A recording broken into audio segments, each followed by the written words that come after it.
Jemaah salat Jumat yang dimuliakan Allah.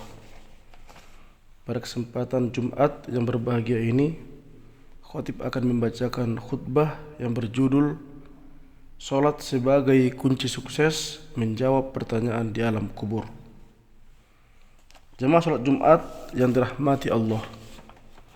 Rasulullah sallallahu alaihi wasallam pernah bersabda, sebagaimana yang khatib baca di awal khutbah tadi, yang artinya sesungguhnya liang kubur adalah awal perjalanan akhirat. Jika seseorang selamat dari siksanya, maka perjalanan selanjutnya akan lebih mudah. Namun jika ia tidak selamat dari siksanya, maka siksaan selanjutnya akan lebih kejam. Hadis riwayat Ibnu Majah dan Tirmizi. Kubur adalah awal persinggahan menuju akhirat. Kubur bukanlah tempat peristirahatan terakhir sebagaimana yang disangkakan oleh sebagian manusia. Tapi kubur merupakan persinggahan sementara untuk melanjutkan perjalanan berikutnya. Dari kubur, nasib seseorang akan mulai ditentukan. Dari kubur, nasib seseorang akan mulai ditentukan. Apakah dia akan menjadi orang yang bahagia dengan riang gembira, ataukah menjadi orang yang menyesal dalam penderitaan. Jemaah salat Jumat yang dirahmati Allah, agar kita bisa sukses di alam kubur, agar kita bisa bahagia di alam kubur, maka kita harus bisa menjawab pertanyaan-pertanyaan di alam kubur. Rasulullah sallallahu alaihi wasallam pernah bersabda, "Fatatihi malakani sadidal intihari fayantahiranihi wa yujlisanihi fayaqula nilahu mar rabbuka ma dinuka man nabiyuka."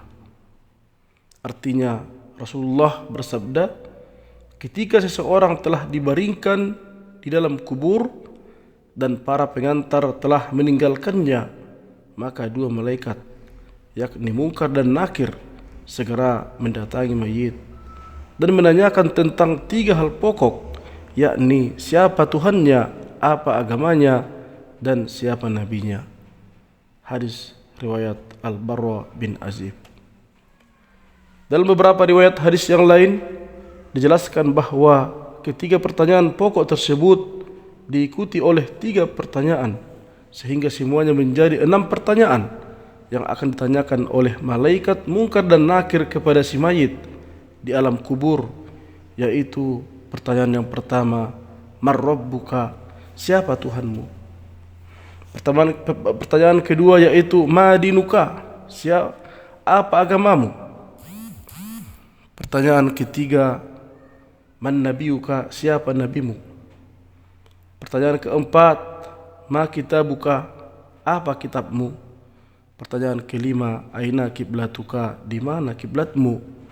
Dan pertanyaan keenam, man ikhwanuka, siapa saudaramu? Jemaah salat Jumat yang dirahmati Allah, keenam pertanyaan itulah yang akan ditanyakan oleh malaikat Munkar dan Nakir kepada mayit di dalam kuburnya. Keenam pertanyaan itu tampak sepele untuk dijawab, namun sebenarnya tidaklah demikian, sebab para ulama menjelaskan bahwa tidak ada yang mampu menjawab pertanyaan tersebut kecuali orang-orang yang memahami dan mengamalkannya dengan benar. Semua tergantung pada amal dan iman masing-masing semasa hidupnya. Jemaah salat Jumat yang dimuliakan Allah, salah satu kunci sukses untuk menjawab pertanyaan-pertanyaan malaikat Munkar dan Nakir di alam kubur adalah dengan melaksanakan salat 5 waktu sehari semalam. Salat adalah serangkaian kegiatan ibadah yang dimulai dengan takbiratul ihram dan diakhiri dengan salam. Dalam melaksanakan salat, kata pertama yang wajib kita ucapkan adalah Allah, yakni dalam takbiratul ihram, Allahu Akbar. Jika dalam sehari semalam kita melakukan salat fardu 5 waktu, maka kita akan menyebut kata Allah dalam takbiratul ihram sebanyak 5 kali. Jika takbiratul ihram ditambah dengan takbir-takbir yang lain seperti takbir sebelum ruku, takbir sebelum sujud, takbir setelah sujud dan sebagainya, maka dalam sehari semalam kita telah menyebut kata Allah sebanyak 85 kali. Dan itu belum termasuk dengan takbir yang kita sebut dalam solat-solat sunnah yang kita kerjakan. Singkatnya, seseorang yang semasa hidupnya senantiasa melaksanakan kewajiban solat, kemudian di dalam kubur ditanya, "Man Rabbuka?" Siapa Tuhanmu?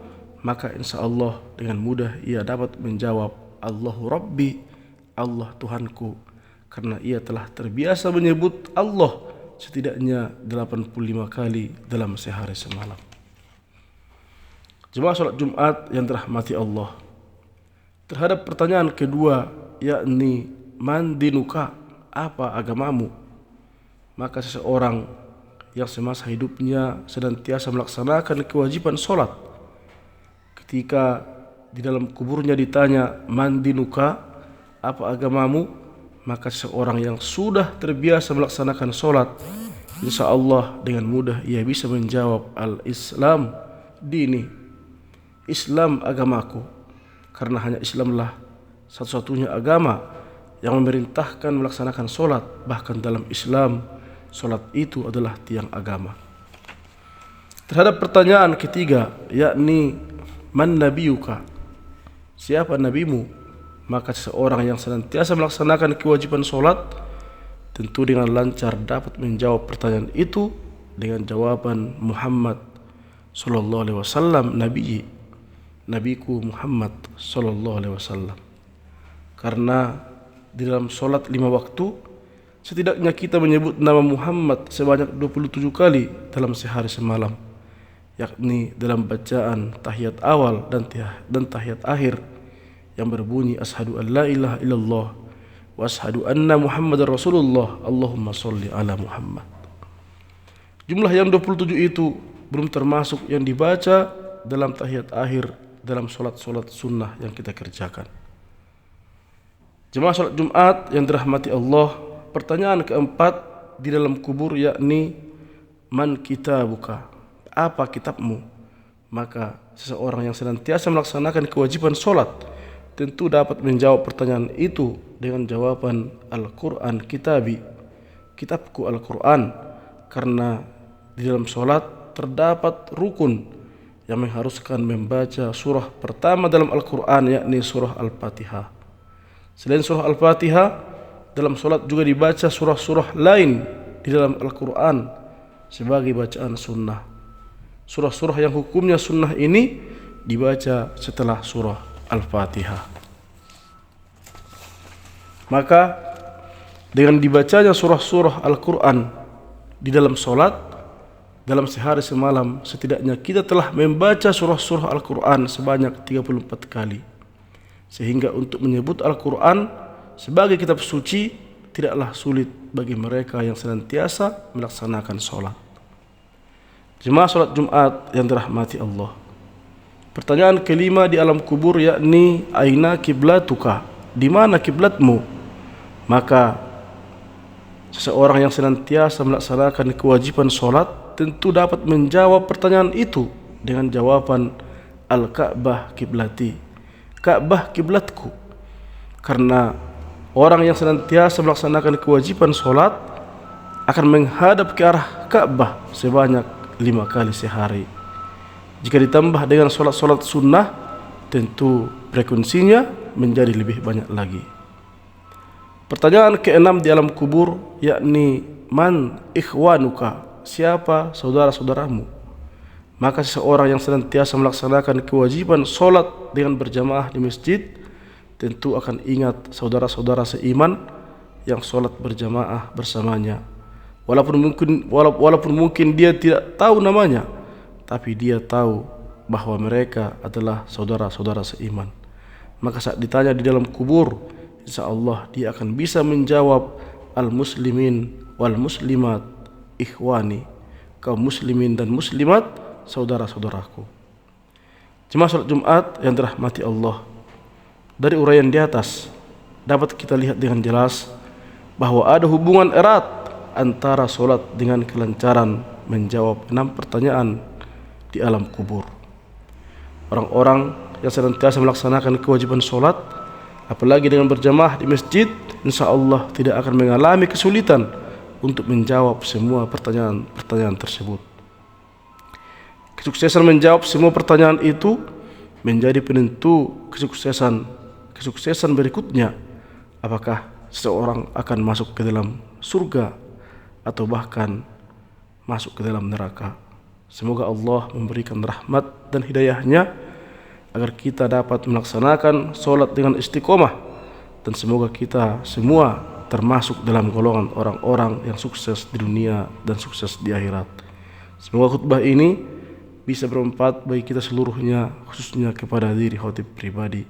Barakallahu li wa lakum fil Qur'anil azim, wa nafa'ani wa iyyakum bima fihi minal ayati wa dzikril hakim, wa taqabbalallahu minna wa minkum tilawatahu wa innahu huwas samiul alim. Wa aqulu qouli hadza fastaghfirullahal azim innahu huwal ghafurur rahim.